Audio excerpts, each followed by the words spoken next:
Ayan mga kababayan ko, welcome back po muli dito po sa ating pong munting channel ni Himaya and Shine. Sa oras po na ito mga kababayan, mayroon po tayong pag-uusapan at panonoorin.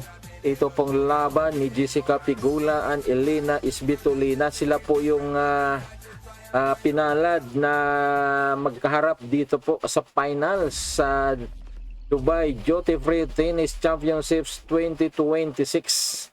Opo.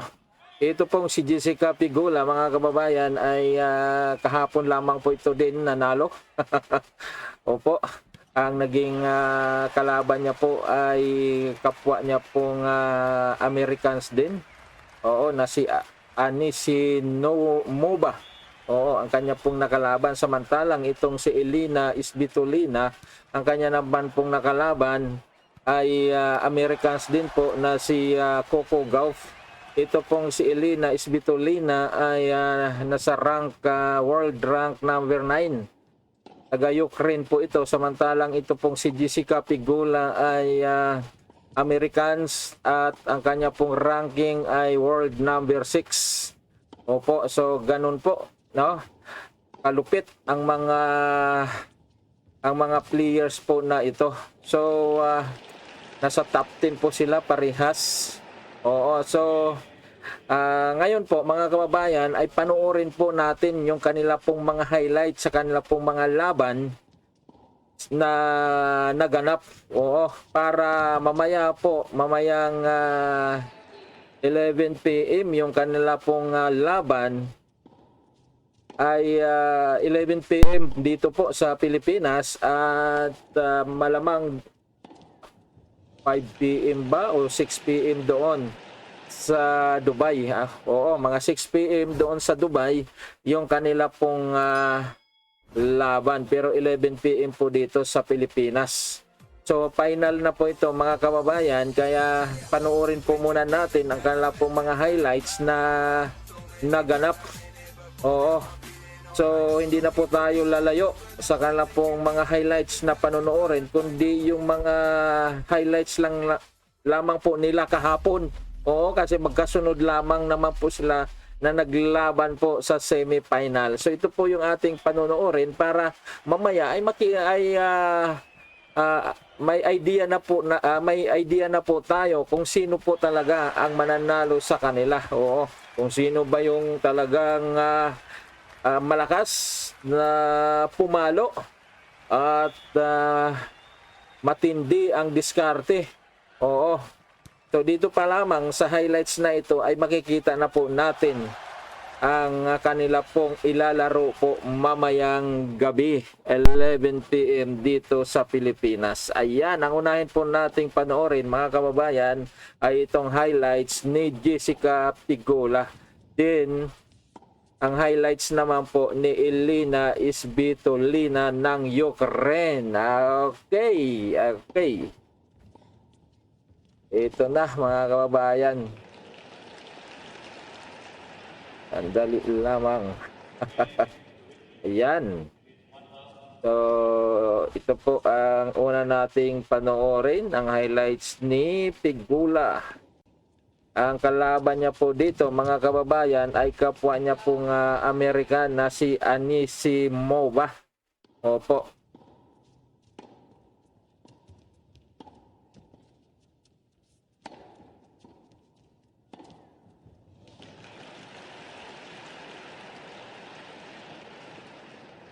Ayan. Correction po mga kababayan, ito pala si Pegula ay world rank number 5 po ito. Si Anisimova pala ang number 6. Ayan, no?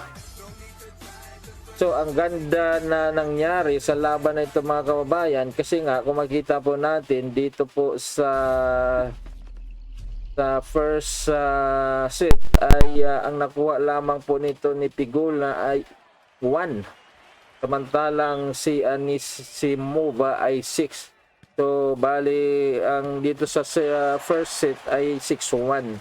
So dito po talagang grabe yung nangyari dito sa second set mga kababayan.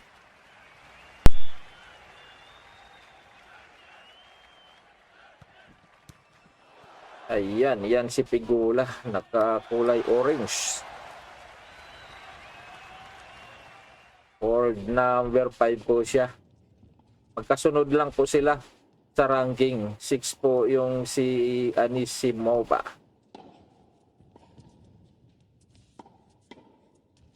So, tingnan po natin dito. Nauna pa rin po si Anisimova. 2-1. At humabol lang po na humabol po dito si Pegula. Ayan, oh.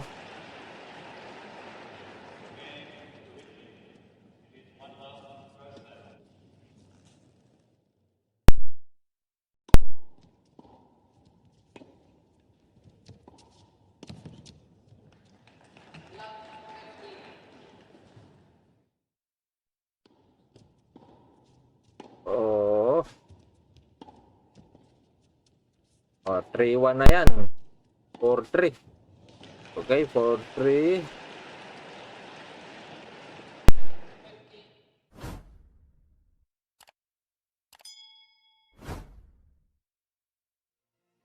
Tingnan po natin kung paano po ipinanalo ni Pegula itong second set.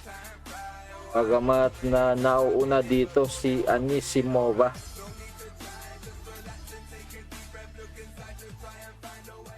Ayan, oh, kita po natin mga kababayan, medyo marami pa rin naman yung nanonood kasi Friday po yan. Pag-araw po kasi ng Friday, yun po yung pinaka day off sa Middle East kasi sa Muslim country, Friday po yung kanilang pinaka-linggo. O yun, oh, yun po yung kanila pong pinaka-linggo.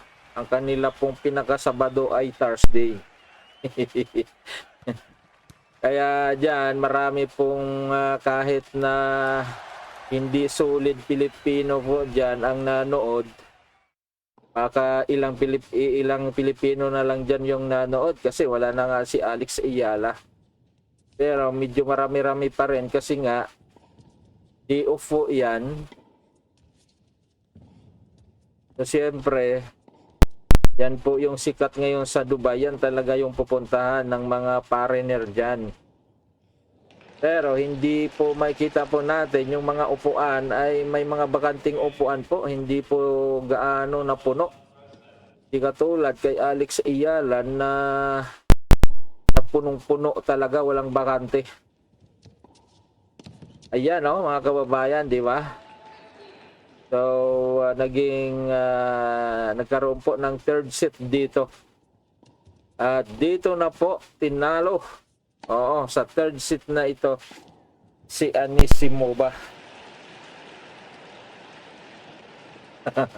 Ayan, oh.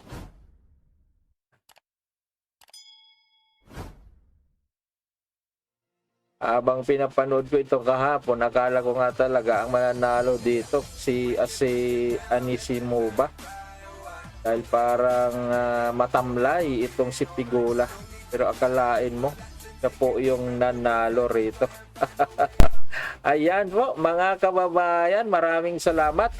At ang panoorin naman po natin ay itong highlights ni Svitolina. Ayan. Okay, ito napanood ko rin po ito mga kababayan. Tingnan po na ninyo ano. Tingnan po natin kung sino po sa dalawang ito ang talagang mabagsik at magaling sa paglalaro. Ayan na.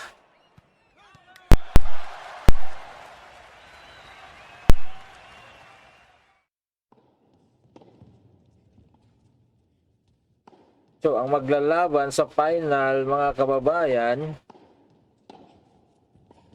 world rank number 5 and the rank number 9. Oo. Svitolina ay rank number 9. So, tinalo nga po niya dito si Coco Gauff. Oo, sa umpisa pa lang, sa first set pa lang ay talagang llamado na talaga dito si Svitolina. Oo. Bagamat na nakita po natin ang laro nito ni Coco Gauff ng laban nila ni Alex Ayala ay talagang sobrang galing niya. At nasiro nga si Alex Ayala sa first set. Oo. Pero hindi siya umobra dito kay Isbitolina. Pero ganun pa man, pagdating ng second set dito mga kababayan, ay dito na talaga lumabas ang galing nito ni Coco Gauff. Yan, dito sa second set na ito. Naghabulang din siya rito eh.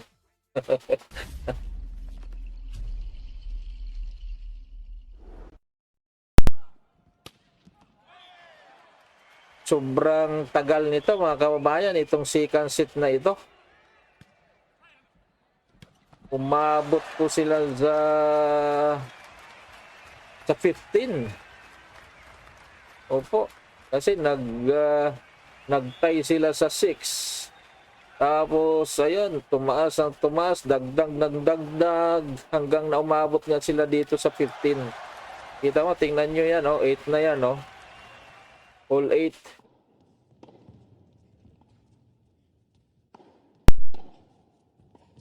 Ayan, Tagang lumalaban po dito si Coco. Yan, all 9.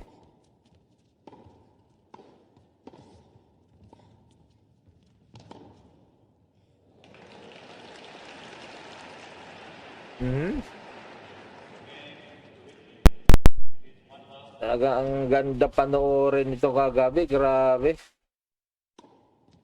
9.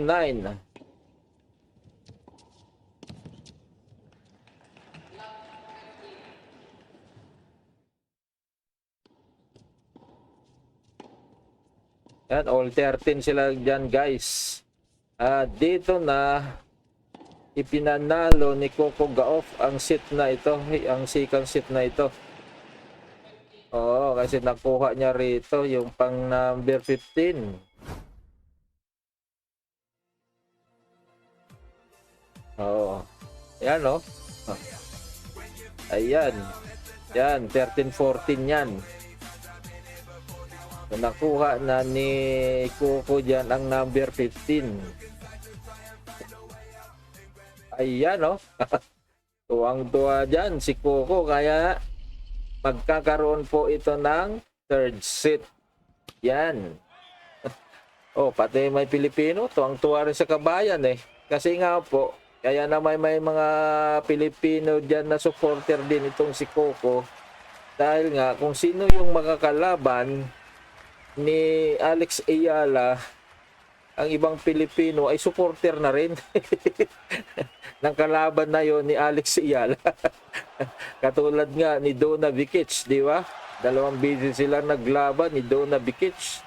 Kaya tuloy si Donna ay naging paborito na rin ng mga Pinoy.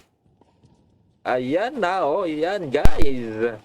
Tinalo na nga ni Isbitolina dito si Coco Gauff. Hinayang na hinayang po dito si Coco Gauff mga kababayan. Thanks for watching mga kababayan. Kita-kits mamaya 11 PM. Oo. Yan. Okay. Thank you.